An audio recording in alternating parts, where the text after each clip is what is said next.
Creemos en la libertad. ¿No pueden decir que este señor pone en peligro la patria? Basta de votar a gente que ha fracasado de manera rotunda. El objetivo de siempre, suprimir al peronismo. Esa derecha rancia, continental, bolsonarista. Si los zurdos supieran de economía, no serían zurdos. Por sí o por no, ¿vas a eliminar el Banco Central?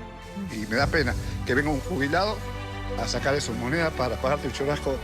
No hay plata.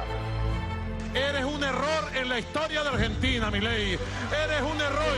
El Papa es el representante del maligno en la tierra. Quiero manifestar mi total y absoluto repudio por los actos terroristas de Hamás en el territorio de Israel. ¡Basta de la mentira progresista! Las mujeres no somos víctimas. La violencia no tiene género. ¡Viva la libertad, carajo!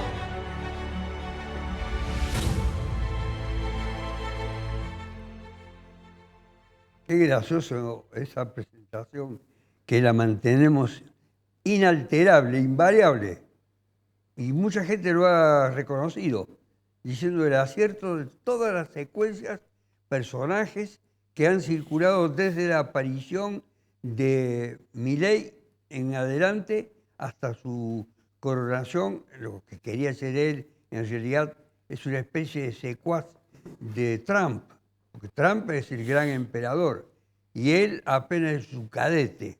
Bueno, pero en definitiva, la parte graciosa es esta. Quien habla de que es un drama tenerlo instalado en la cumbre del poder en la Argentina, con otras palabras para no repetirla, es Maduro. Maduro se encuentra ahora en una oscura celda en los Estados Unidos de Norteamérica. Y cuando nosotros hicimos este montaje, jamás hubiéramos pensado que Maduro iba a tener esta terminación. Es decir, vaya a saber qué es lo que se está cocinando con la palabra de él o no. Si volverá o no a Venezuela, si irá a algún otro lugar, a una isla donde van los desamparados, bueno, lo que sea.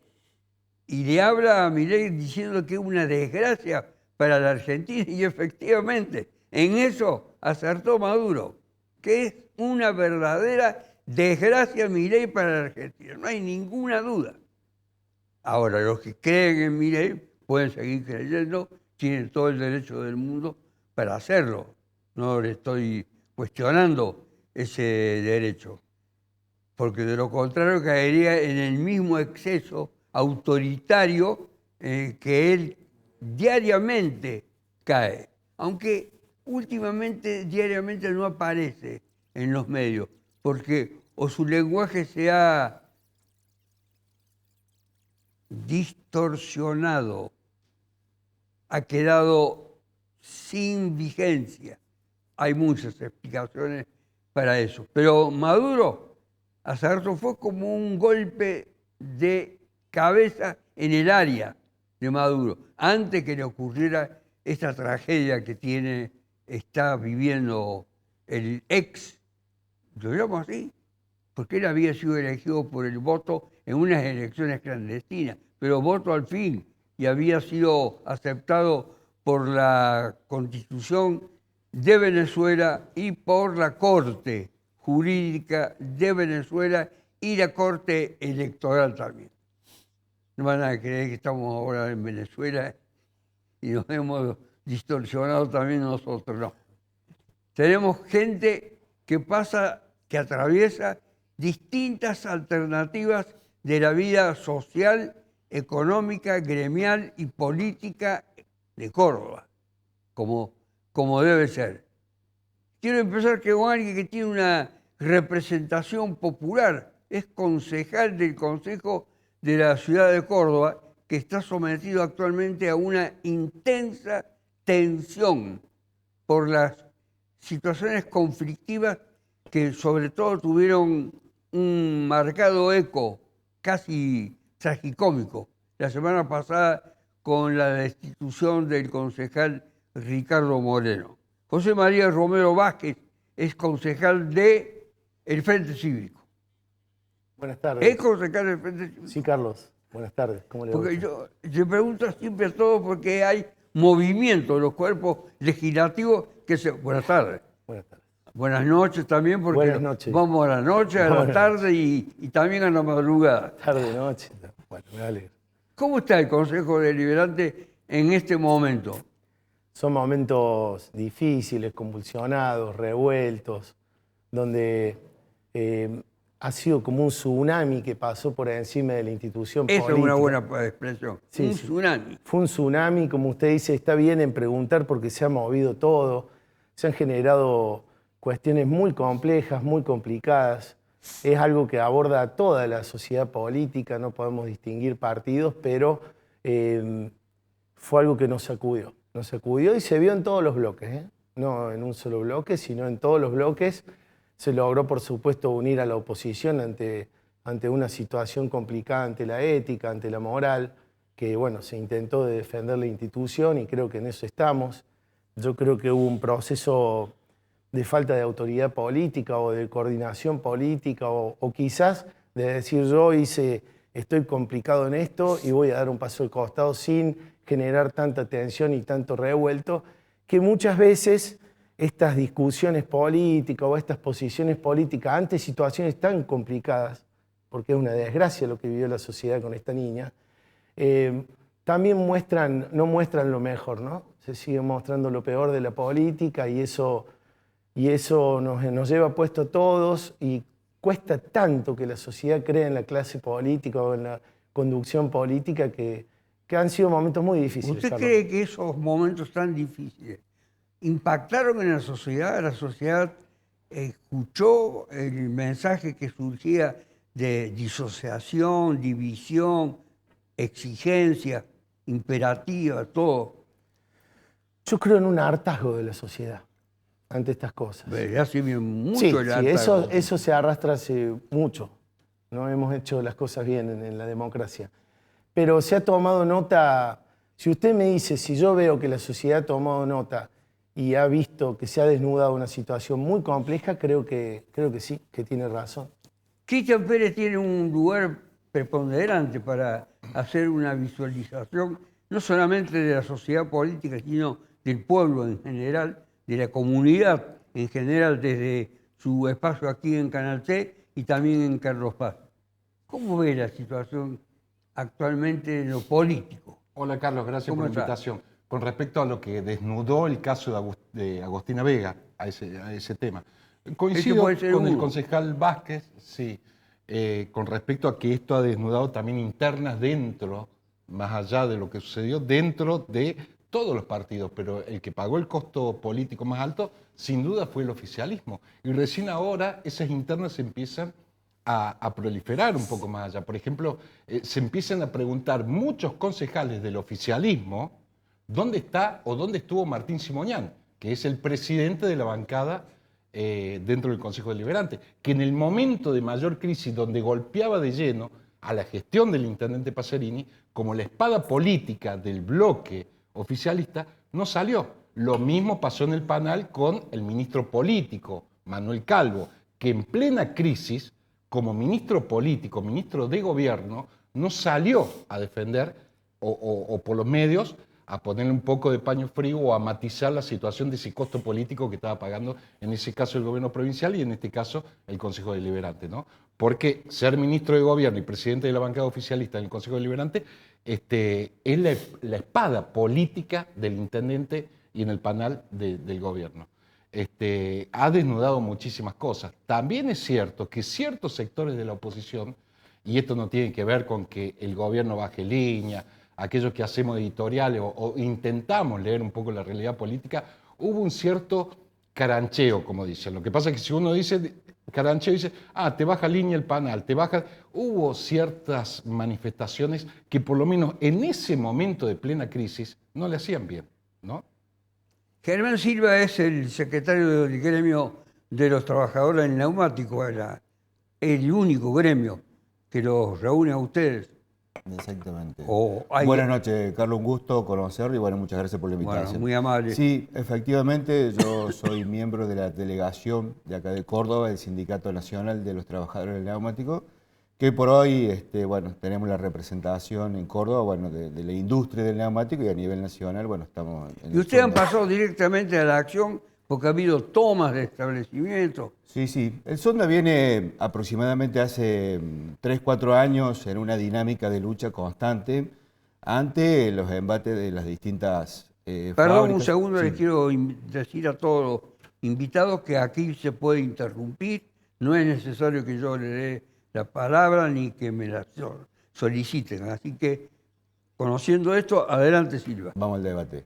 Sí, le comentaba a Carlos, nosotros hace 3, 4 años que venimos como sindicato resistiendo los embates de distintas patronales, tanto a nivel nacional como a nivel provincial. A nivel nacional, bueno, con 2 intentos de concurso preventivos de FATE antes de su cierre en este año, el cierre de FATE, la permanencia, el ingreso de los trabajadores a la fábrica para resguardar los puestos de trabajo ante una patronal que en una coyuntura económica y principalmente política frente al gobierno nacional decide cesar sus operaciones, pero más que todo por una cuestión de que el nivel de ganancia no es lo que estaba, digamos, estipulado en sus planes. No es que no ganaba, pero no lo que yo como patronal quería. Y se fue agudizando porque la crisis va avanzando hacia la otra central, que es Pirelli, que en estos últimos 15 o 20 días es el alumno aplicado de las patronales del neumático al querer aplicar la reforma laboral in situ, de hecho. Porque hasta ahora la mayoría de las patronales se venían manifestando, se venían manteniendo, antes de lo que fue FATE, con cierto nivel de negociación con el sindicato, con el SUNDA, porque tenemos nuestra característica que somos combativos, somos clasistas, somos antiburocráticos, o sea, rompemos los esquemas de un sindicato tradicional, por decirlo de alguna forma. Nosotros siempre defendemos a los trabajadores, defendemos el salario de los trabajadores, que es de carácter alimentario. Y acá y Bridgestone, que ya venía atravesando de una mudanza de operaciones, que movía sus operaciones entre México, Brasil y Argentina, y en los últimos tiempos había sido afectado a fines del año 2025 profundamente, y ahora un poco como que quiere retomar las acciones. Y a nivel Córdoba, el cierre de una fábrica de neumáticos para karting que se llama IBF, porque perdió la puja contra los neumáticos de karting, para competencia de karting, que venían de Italia, de China, de Brasil mismo, y hace poquitos días tuvimos la toma o la permanencia en la fábrica Ruiz y Compañía, que es una recapadora que está en la zona sur, en el barrio Virgen de Fátima, bien al costadito del Canal Maestro. Ya venimos con una serie de problemas. El año pasado, en octubre, hubo 21 despidos, así de golpe y porrazo, que fueron revertidos por la acción gremial. Corte, bloqueo y obviamente una negociación. Vamos a preguntar a Humberto Espacesi, ¿qué tal? ¿Cómo está usted? Bien, gracias el por la presidente de invitación. APIME, si estos conflictos, este conflicto localizado que ha retratado Silva, y además ha expresado una posición al decir que es un sindicato clasista, eso fue lo que... Clasista, antiburocrático de lucha. Así lo he dicho.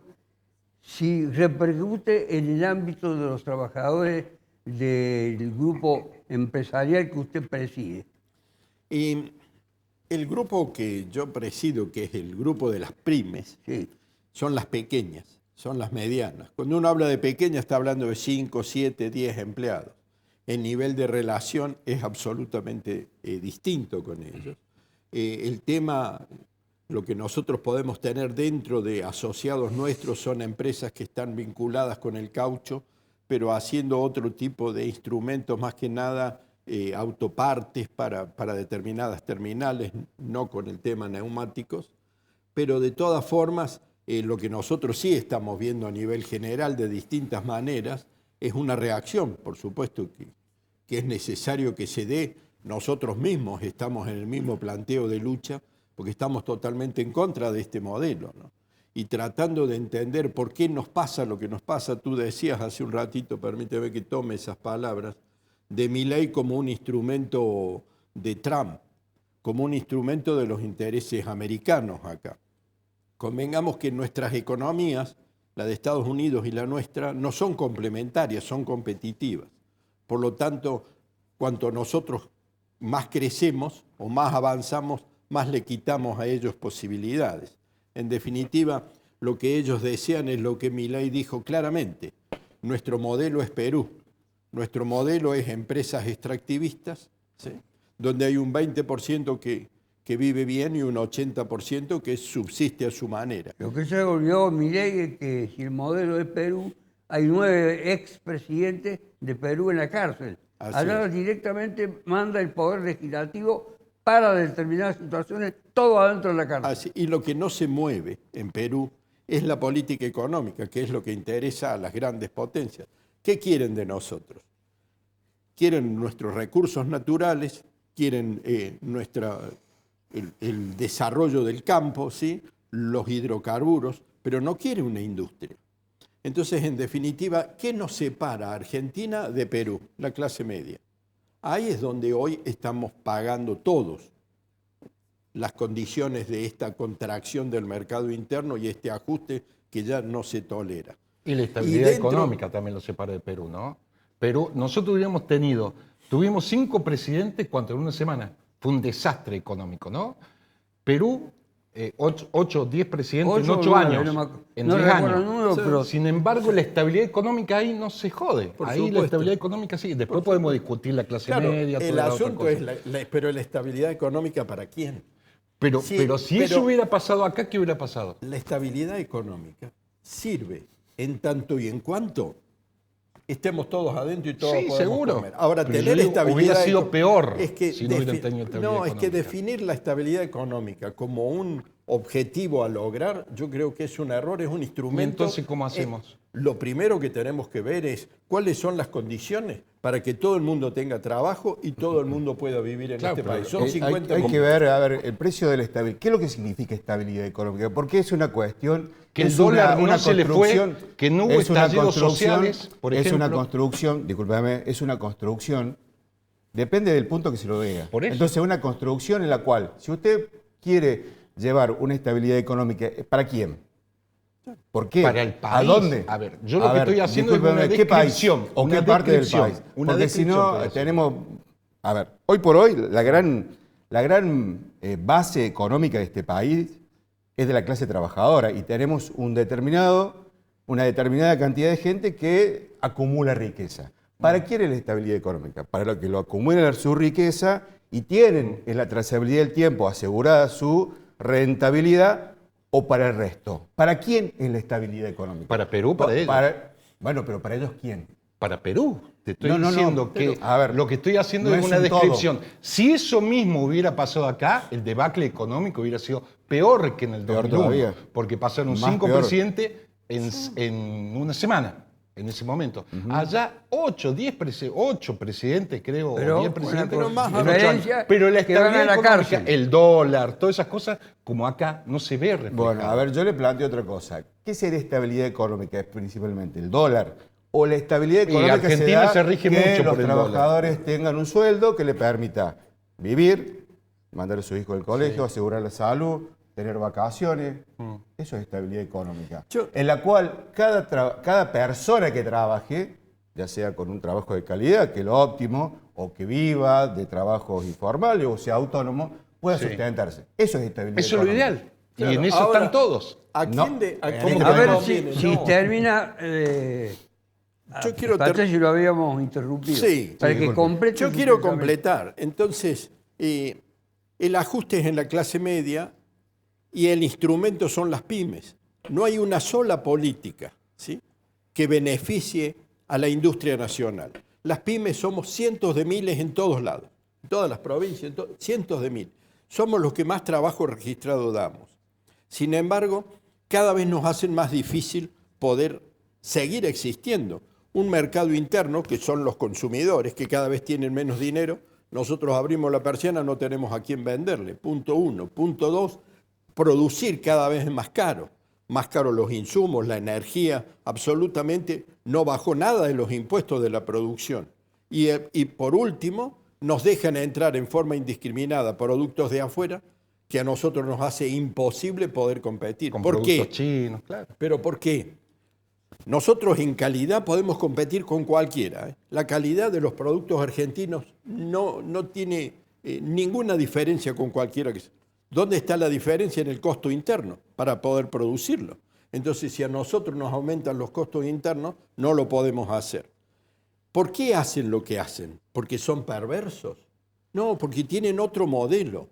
Nosotros hemos hablado, hemos hecho muchas manifestaciones, hemos ido al Congreso Nacional, hemos presentado ley de emergencia PYME como para decir, tenemos que salvar a este segmento de la población, no como un reclamo sectorial, porque si nosotros nos caemos, se caen con nosotros todos los empleados, porque no es que nosotros despidamos, nosotros nos vamos junto con los empleados, todos, nos fundimos directamente. Primero, ¿qué hacemos? Resignamos utilidades. Después trabajamos al costo para poder mantener los empleados y la maquinaria. Después paramos algunas máquinas. Por último nos endeudamos y finalmente nos fundimos. Es un cuadro catastrófico. Pero hacia ahí vamos, no por nada. Acá en Córdoba más de 2.000 empresas pymes ya han cerrado. Más de 30.000 familias se han quedado sin trabajo. Ahora, ¿por qué no se ve reflejado eso? Porque no se ve en las estadísticas.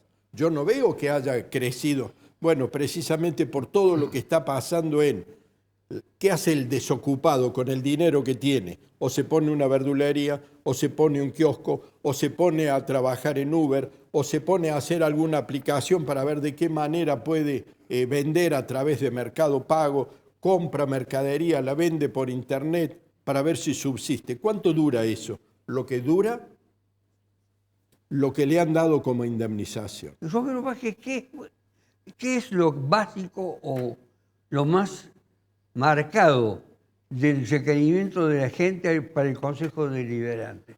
Hoy, cuando arrancamos la gestión, el oficialismo exigía una herramienta que era prácticamente salvarle la vida a la ciudad de Córdoba, que era el ente de fiscalización y control.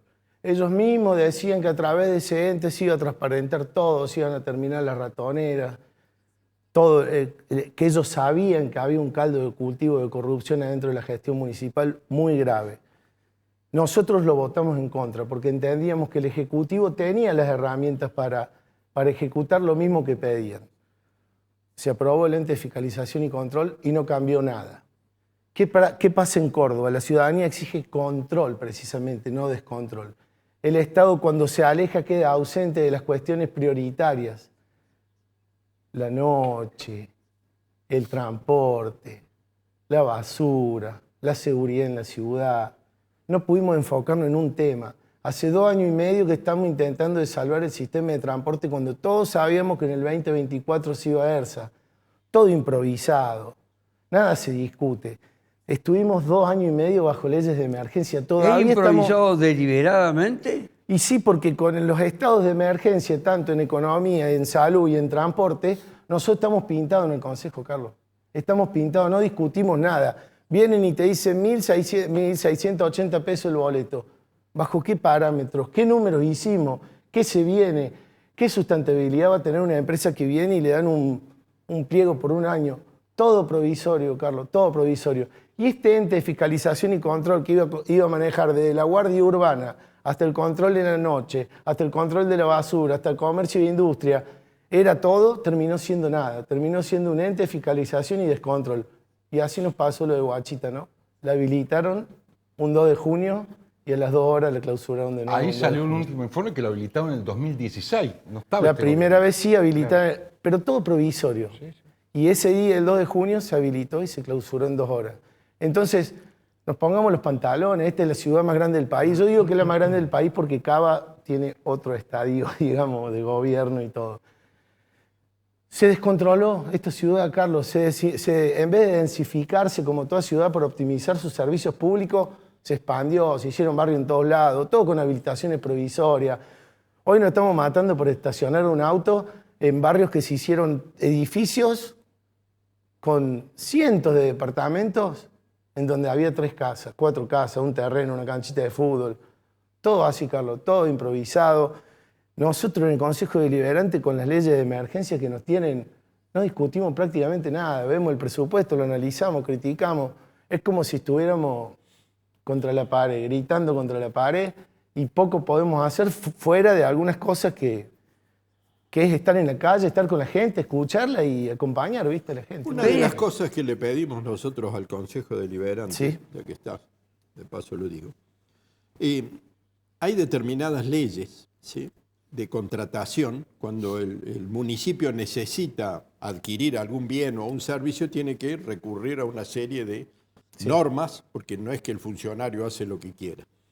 Modificando algunos artículos de esa norma, permitiría perfectamente, cada vez que el municipio necesite algo, comprar directamente a nivel local. Lo que nosotros le decimos a nivel provincial y municipal, ya que se ha caído tanto el consumo interno y realmente es muy difícil poder mantener el nivel de actividad nuestra, si van a comprar algo, cómprennos a nosotros, no vayan a comprar a China. Porque en definitiva es mucho más económico en la ecuación final comprarnos a nosotros por cómo vuelve todo para el municipio. Ahora, para eso hace falta tener leyes específicas. La pregunta, ¿alguien se ocupa de eso particularmente? Mira, yo trabajé mucho con el Compre Córdoba, hablaba con Germán, yo vengo del rubro textil, un rubro muy a castigado. palos la está pasando, a palos.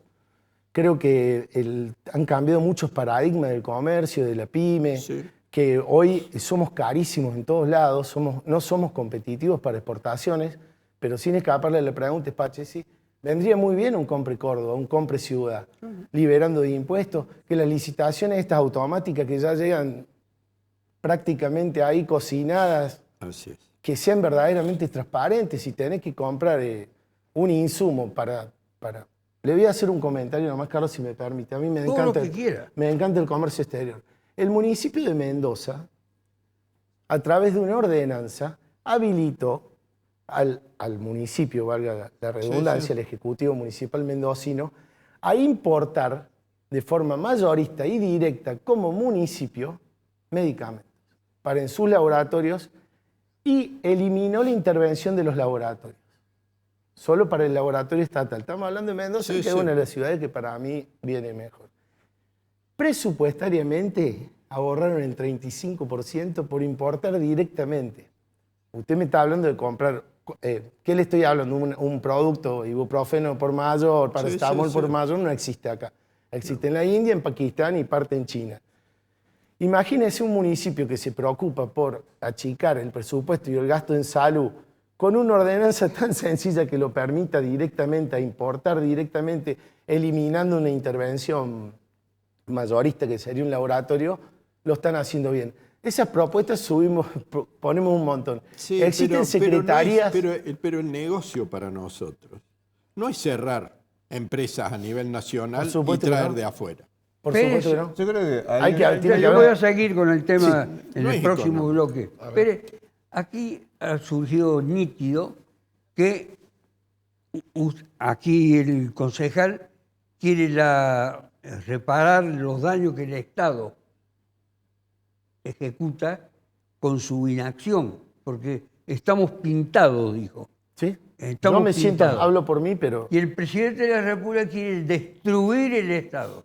Entonces, si quiere destruir el Estado, no puede ser que ese mismo presidente, a través de todo el circuito de decisiones que tiene y en todos los lugares, apoye o aluda en su acción al salvataje de determinadas actividades. Es decir, un país que afronta una crisis de inteligencia. Por un lado, destruyamos el Estado. Por el otro lado, no podemos hacer nada. ¿Cómo salimos de esto? Ya volvemos, porque me voy a la pausa, y ya volvemos, le digo también a Romero, ya volvemos. Y también para saber dónde han quedado en un momento determinado los trabajadores del neumático, se convirtieron en los grandes protagonistas de las movilizaciones sociales en Córdoba. Hace 4 años cuando comenzaron, dijo él, comenzamos con una crisis bastante fuerte, digamos, fueron una seguidilla de crisis fuertes. Vamos a la pausa, unos minutos y ya volvemos. Las mujeres no somos víctimas, la violencia no tiene género.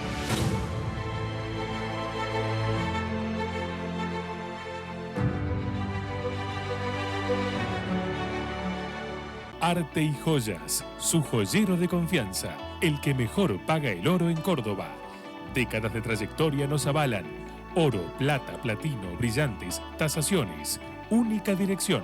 Tucumán 11, esquina de Anfunes. No tenemos sucursales.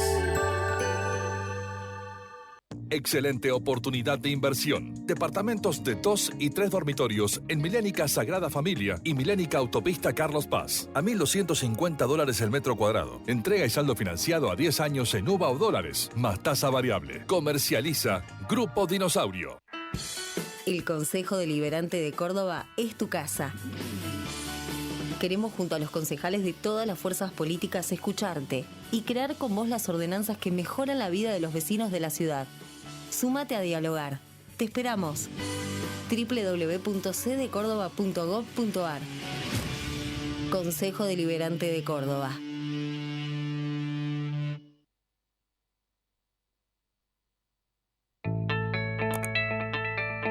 Claro, con la agujereadora estábamos justamente con esto de la construcción la parrilla, del asador. Y uno agujereaba, uno que había comprado unos bloques que tenía y bueno, pasaba rapidísimo.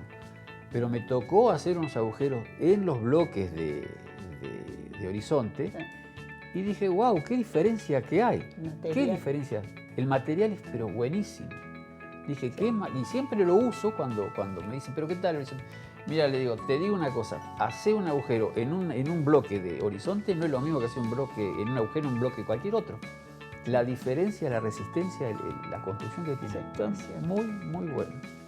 Y eso es lo que mantiene la casa en pie, ¿no? Más allá de las columnas, los bloques.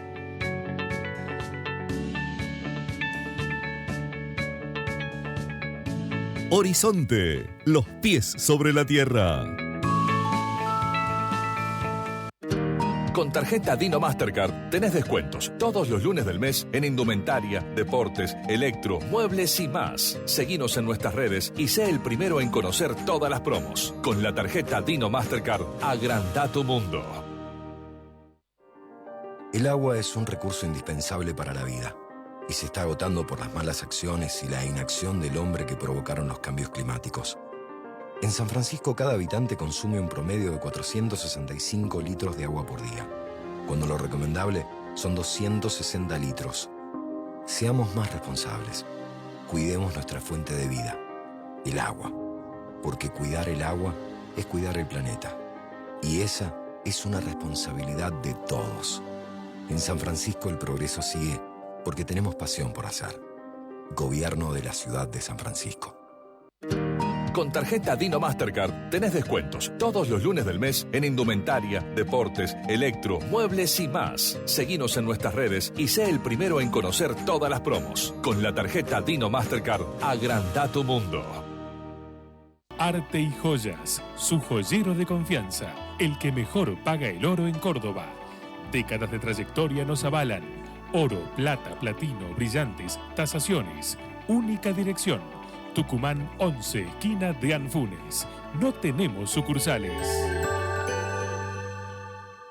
Milénica Insignia. Conocés el lugar en que querés vivir. Departamentos de 1, 2 y 3 dormitorios con cochera en la torre de mayor altura de zona norte. Entrega y saldo financiado a 10 años en UVA o dólares, más tasa variable. Mirá más en milénicainsignia.com. Comercializa Grupo Dinosaurio. De Israel. ¡Basta de la mentira progresista! Las mujeres no somos víctimas. La violencia no tiene género.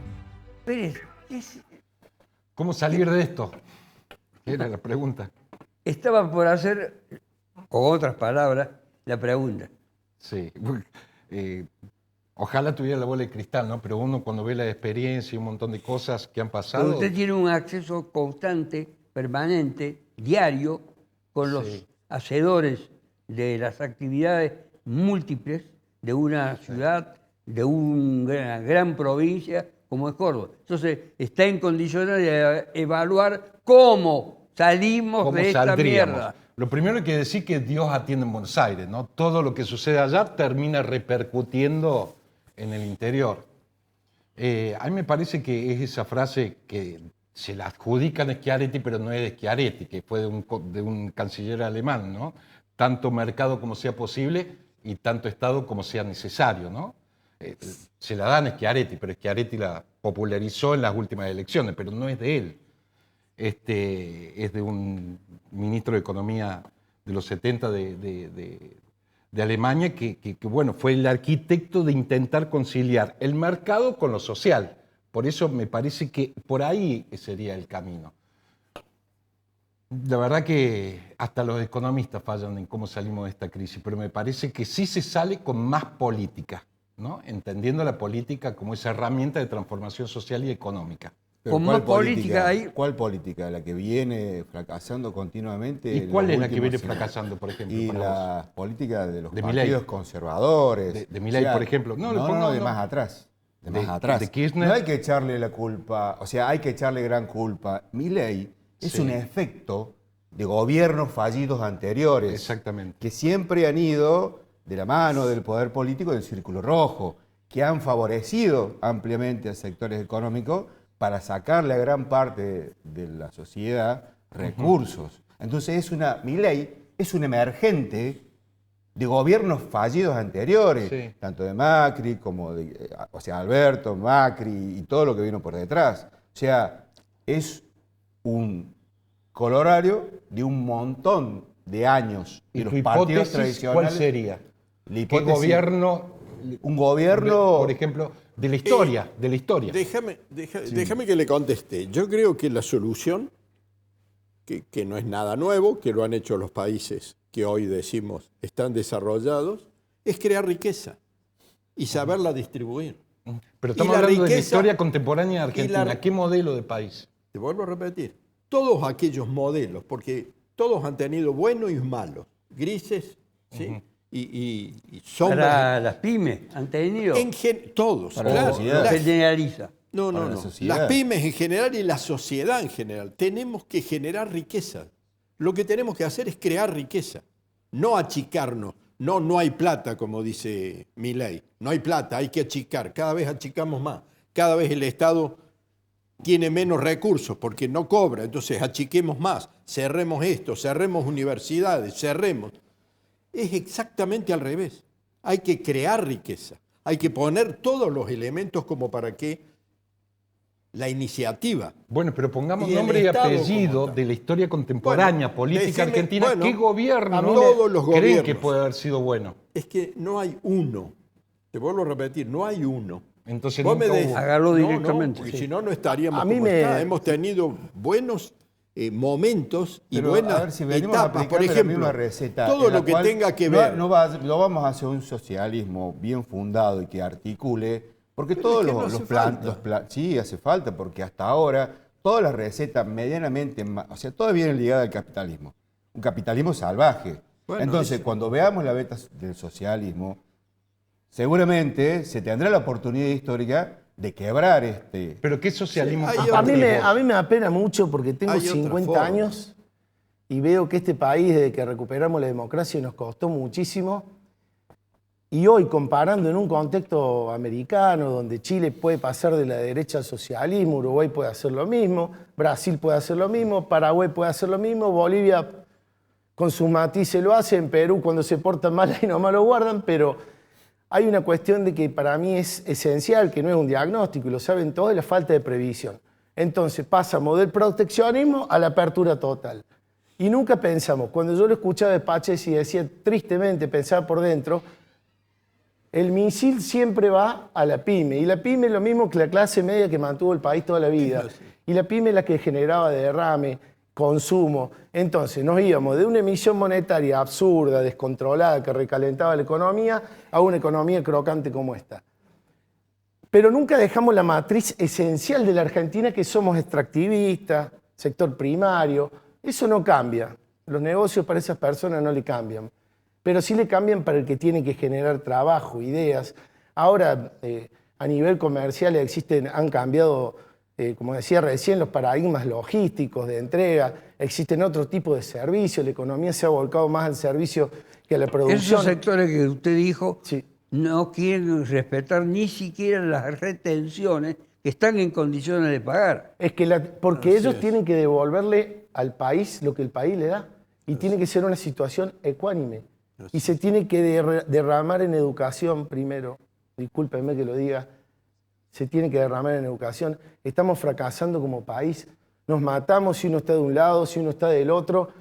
Y al lado, Uruguay, Paraguay mismo, que no tenía clase media, teniendo previsión y sosteniendo una economía estable, las políticas socialistas o políticas más de derecha se podrían llevar a cabo en los temas principales del Estado y una vez con una economía por lo menos estable, pero no crocante ni recalentada, estable. Mira, si no apuntamos a eso, Brasil tiene un entramado productivo, ¿sí? Que genera riqueza con grandes volúmenes, ¿sí? Y después viene Lula y lo reparte de una manera. Viene Bolsonaro, lo reparte de otra. Pero la matriz productiva no cambia. Acá lo que tú dices tienes razón. Nos llevan de un extremo al otro. Tenemos que estar esperando a ver qué ministro va a venir, a ver qué tenemos que hacer ahora. Cómo nos tenemos que adaptar a las nuevas reglas. Es una locura lo que hacemos nosotros. Nosotros, el pueblo en general que sabe, ¿sí?, qué es lo que necesita, son los que tienen que marcar las políticas económicas. Después los gobiernos, más progresistas, menos progresistas, depende cuál sea, digamos, el modelo de país y de ciudadanía que quiera esbozarse, votará a la derecha o más a la izquierda, pero la producción de riqueza, ¿sí?, es una sola. Bueno, y es solamente... A ver, él ha dado una definición socialista de abajo para arriba. Es apoyar de abajo para arriba. La producción. Es una posición socialista. Pero no es solo socialista, hay otros modelos, ¿sí? Que concluye lo que estaba diciendo, cuál era la salida, porque planteó los distintos escenarios y las distintas políticas económicas con signo ideológico, socialismo, derecha, etc. Porque nos pasamos de la raya. Porque hubo políticas de la raya. Porque hubo políticas proteccionistas que las tenés que tomar con barreras arancelarias o pararancelarias. Por ejemplo, un mercado que genera tanto trabajo como el que defiende el señor. Y hay otras cuestiones que tienen que entrar en la libre competencia. No tiene nada de malo. Estamos en un mundo donde hasta China piensa como capitalista y funciona como socialista, como comunismo. Entonces, nosotros con un país tan rico, tan extenso, con recursos en todos lados, tenemos que entender, y tiene que haber alternancia, porque si viene una política socialista, va a abordar temas que son necesarios en la sociedad, y si viene una política liberal, se tendría que encargar también de ir satisfaciendo las necesidades de la sociedad de acuerdo a las demandas de la sociedad. La política tiene que nacer de las demandas del pueblo, Carlos. Sí, Silvia, ustedes con la movilización de hace 2 o 3 años, que fue muy intensa y encontró mucho eco en la sociedad, ¿obtuvieron algo como trabajadores? Sí, obtuvimos que primero frenar lo que hubiera sido el cese total de la actividad. Hoy se está trabajando menos, pero si no hubiéramos tomado acciones gremiales, la devastación hubiera sido total. Y nosotros acá en Córdoba también tenemos pymes, porque tenemos fábrica de 10 trabajadores, al que mayor tiene acá en Córdoba, que son la industria del recapado, también que entra en el neumático, 50 trabajadores. O sea, nosotros, si no hubiéramos tomado un curso de acción como sindicato, la actividad nuestra hubiera desaparecido y todas las grandes fábricas serían grandes depósitos de importación. Exacto. Y todos los países del mundo, absolutamente todos los países del mundo, tienen políticas proteccionistas. Yo les invito a ustedes y a la gente que nos está mirando por el otro lado de la pantalla, si tienen Netflix, busquen una serie que se llama Rotten, con doble T. Está en Netflix. Trata la problemática de distintas cuestiones en el mundo, cómo afecta la economía la producción de alimentos. Hay un capítulo en la segunda parte, que en este momento creo que se llama Oscura Noche, que habla sobre el curso de acción que toman los productores de vinos franceses ante el embate de un producto más barato que venía de España, un vino más barato. Y si usted viera lo que los productores franceses hacían hacia los importadores, que muchas veces se critica que los sindicatos salimos a las calles, obstruimos el tránsito y todo lo demás, los franceses, los productores de vinos franceses, directamente le prendían fuego a las bodegas que importaban vino español. ¿Y vos avalás eso? ¿Vos avalás eso? No, yo lo que le digo es que muchas veces se nos critica que nosotros, los que estamos en la calle, porque no tan solo los sindicatos, hay organizaciones sociales, la organización de mujeres, los estudiantes, tomamos cursos de acción en el cual solamente hacemos uso de la calle para manifestarnos, se nos critica profundamente, se nos insulta, y en otros países que supuestamente todos decimos que son de primer mundo, como Europa, y toman esas actitudes que son totalmente peores, sin ir más lejos, hace pocos meses, ante la apertura acá que hablaba de Uruguay, el concejal, Uruguay estaba por firmar un convenio con la Unión Europea. Los agricultores europeos, principalmente en la zona de Bélgica y Holanda, hicieron grandes movilizaciones, con autopistas cubiertas con tractores, productores agrícolas. Sí. Entonces miramos que Europa, pero se Francia... defiende. ¿Cuál es la ventaja? Europa se defiende, Estados Unidos se defiende, China se defiende, todo el mundo se defiende, menos nosotros. Nuestras políticas son totalmente permisivas. Desde distintas posturas ideológicas. Sí, y hablando de ideologías, yo vengo del mundo, porque no es solo socialismo, capitalismo, hay otras formas también, que es una buena conjunción. Nosotros desde APIM estamos muy vinculados al mundo cooperativo, al cooperativismo. ¿Y usted fue candidato para llevar adelante esas posturas? Exactamente, hay otra forma de procesar la realidad. No es cada uno por separado, sálvese quien pueda, ni tampoco es un Estado rector que dice qué es lo que tiene que hacer cada uno. Tiene que haber una activa participación ciudadana en el manejo de la cosa pública. Y la forma de manejarlo es a través de asociaciones, ¿sí? De sindicatos, de cooperativas, de pymes que se nucleen alrededor de un objeto común para tener más capacidad, digamos, operativa. Esa es la mejor forma, donde se distribuye mejor la riqueza, donde la toma de decisiones no es de un iluminado, si es consenso de los involucrados al respecto, y donde la armonía se impone per se porque es lo que nos conviene a todos. En vez de pelearme con vos, me uno con vos para que juntos vayamos. Es la economía estúpida, diría el asesor de Bill Clinton.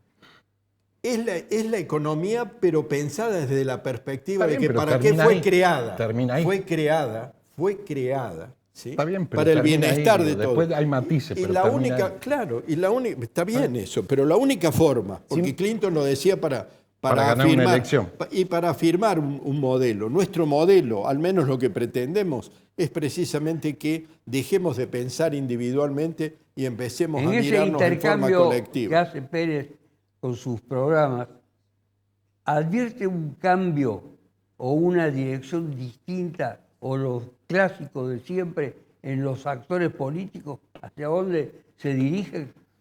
Se dirigen hacia donde va el olfato del electorado. Es cierto lo que dice. ¿Perciben eso? Claro, si el olfato va porque la sociedad reclama tal cosa, es el efecto Milei. La sociedad reclamaba un cambio del kirchnerismo por todo lo que había pasado y es lo que surgió. Milei. Ahora nos quejamos. Ahora, hay que darle a la derecha en algo a Milei. No mintió nada. Es cierto. ¿Sí? Mintió. Tal vez la casta, tal vez que venían a ser honrados, esas cosas sí. Pero en cuanto a la economía, dijo lo que iba a hacer. Después podemos estar de desacuerdo en un montón de cosas. Y lo otro es cierto, los extremos nos terminan matando. Hablaba Vázquez de los países limítrofes como Uruguay, Paraguay, Brasil, que asumen de izquierda, que asumen de derecha, pero tienen una política de Estado a mediano y a largo plazo. De izquierda o capital, se ponen de acuerdo, esto no se toca. Y siguen. Después lo otro lo distribuyen y cada uno aplica su política. Pero Romero Vázquez que hizo... Sí, si me permiten, le traigo un caso práctico. Ahora arrancó, como bien decía Germán, el proceso de integración Mercosur-Unión Europea. Yo creo que va a llevar varios años que haya verdaderos resultados y positivos más para Argentina. Viene una empresa española a invertir en una camaronera a América del Sur. La extracción del camarón es en el mar argentino. La planta que da 400 puestos de trabajo decidieron no ponerla en Argentina por las condiciones comerciales que le dio Paraguay, las condiciones de inversión, digamos. Hoy tenemos el camarón, lo sacan del mar argentino, lo procesan en Paraguay y Paraguay es el que le exporta a España. ¿Cómo se revierte eso? con políticas que fomenten verdaderamente Ahora, la y si lo producción tenía local. Milei encima y te dice, bueno, pero para eso votamos el RIGI, ¿qué le dirías?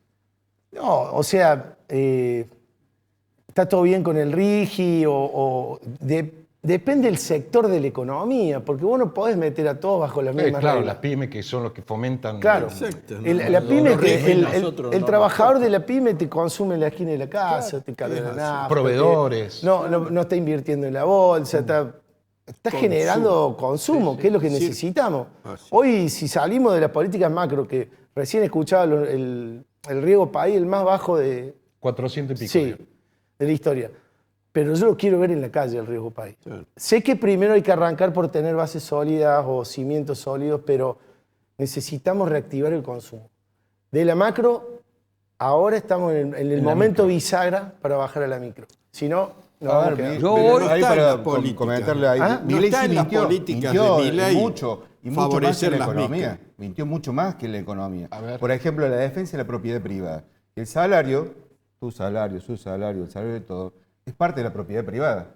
Y Milei le sigue poniendo una tapa a las paritarias.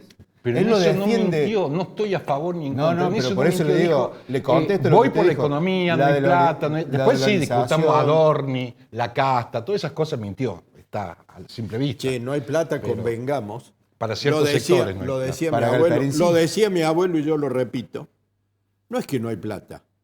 Él me decía, métase la mano en el bolsillo. Si usted no tiene plata, la tiene otro. La plata no se pierde, cambia de bolsillo. Y hoy los argentinos no tenemos plata. Que fue el bolsillo de Adorni, para meter un poco de chicana. Claro, un vuelto a Adorni. El resto se están haciendo grandes negocios acá. ¿Sí? Hay una, así como entran dólares, se van los dólares, no quedan acá. O sea, la riqueza se sigue generando, lo que pasa es que no se distribuye acá, no se distribuye y se la siguen llevando. Nosotros, lejos de achicar la deuda, cada vez estamos más endeudados. El Banco Central, los depósitos que tiene ni siquiera le corresponden. Es dinero pero Vázquez, de los... ¿hay posibilidades de un reacomodamiento de raíz intelectual, ideológica en el Consejo Deliberante? Con este sacudón que han tenido y que les ha mostrado a muchos concejales o que están mal ubicados, o que están mal orientados, o están con posiciones absolutamente inconducentes. Si dejamos de ser obsecuentes y cada uno, porque verdaderamente los compañeros de bancada es gente muy preparada, yo creo que si cada uno se pone en lo suyo, no todos sabemos todos los temas, muchos nos tenemos que formar en un montón de cosas que no sabemos, pero yo creo que en lo que queda del año nos ponemos... En vez de entrar en estado de campaña, porque viven de campaña. Pero es inexorable. Viven de campaña. Ya tenemos, no, yo no vivo de campaña, yo estoy con la gente, yo no me postulé a nada, me queda agradecido, me queda 1 año y medio de gestión, quiero hacerlo lo mejor posible, lo invito a que vea todos los proyectos que tengo, que me siga en las redes. Yo no quiero, por ahora me parece una falta de respeto hablar de candidatura. ¿Puedo hacer una pregunta, sí, Vázquez, que tiene que ver con el Consejo Deliberante? Recientemente, creo que hoy, presentó Gustavo Pedroca, concejal del oficialismo, una ordenanza donde va a limitar el accionar de los concejales abogados en ciertas causas. Usa como referencia lo de Ricardo Moreno. ¿Qué harían ustedes que son de un partido opositor? ¿Lo apoyarían esa ordenanza? Hay dos cuestiones que la quiero separar bien. Una cuestión es el trabajo profesional. Cuando eso confunde la ética y la moral, yo no creo que venga de la mano de una incumbencia profesional la condición para estar o no en un consejo de Habla de asesinato, violaciones. Ahí estamos hablando de cuestiones morales y éticas. Y ahí depende de cada persona y del que lo vota en la lista. O sea, nosotros tenemos una etapa democrática anterior para decir a este lo voto y a este no. Está bien, pero que asume un abogado, asume un Ricardo Moreno, por ejemplo. Hace referencia específicamente a ese caso. En ese caso, él tendría que haber dado un paso al costado antes. Y después la falta de autoridad... lo quiere poner por ordenanza para que después no haya dobles bibliotecas. Me permitiría dar un estudio más profundo al tema. Me parece medio arrebatado dar una respuesta. Sí. Para Silvia, como nos tenemos que ir ya, quiero irme con un mensaje de los trabajadores. Los trabajadores hoy por hoy estamos abocados principalmente a sostener nuestras familias, conservar los puestos de trabajo principalmente. También nos interesa profundamente la reactivación de todas las industrias, no tan solo la nuestra, porque han sido gravemente golpeadas. Y en ese camino, en esas dos o tres cuestiones que le dije, vamos a poner todo lo que haya que poner para que principalmente asegurar el bienestar de nuestras familias, porque defendemos algo básico y común, que es el salario, y obviamente instar a que haya más participación en los sindicatos, que las bases que muchas veces están con sindicatos que están burocratizados, porque es la realidad. Eso lo estaba por preguntar. ¿Ustedes pertenecen a alguna de las centrales de trabajadores? Nosotros estamos en la CTA, pero en los papeles, digamos. Hemos pedido el ingreso a la CGT. Usted dirá, qué contradicción. Pero nosotros también queremos llevar una voz disidente adentro de la central obrera, que ha sido totalmente cómplice de toda esta reforma laboral que no tiene ningún sentido. Porque le digo más, para terminar, muchas patronales, excepto algunas que son bastante salvajes, no han avanzado profundamente porque saben que este ciclo político y económico se va a terminar. Y los que tienen que quedarse con todo el merenjú, o sea, con toda la conflictividad frente al sindicato, son los empleadores.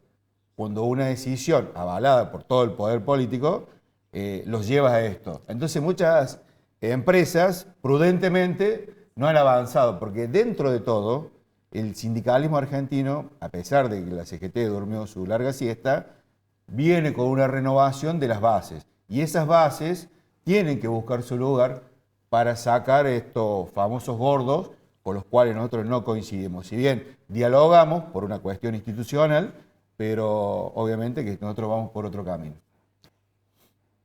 Salvo el productor que me exige la terminación del programa porque no tiene otra alternativa, debo reconocer la calidad de cada uno de los invitados de hoy por su nivel de exposición, los temas que han abordado y la preparación e idoneidad que han reflejado en cada una de sus participaciones. Hasta la próxima. Quiero manifestar mi total y absoluto repudio por los actos terroristas de Hamás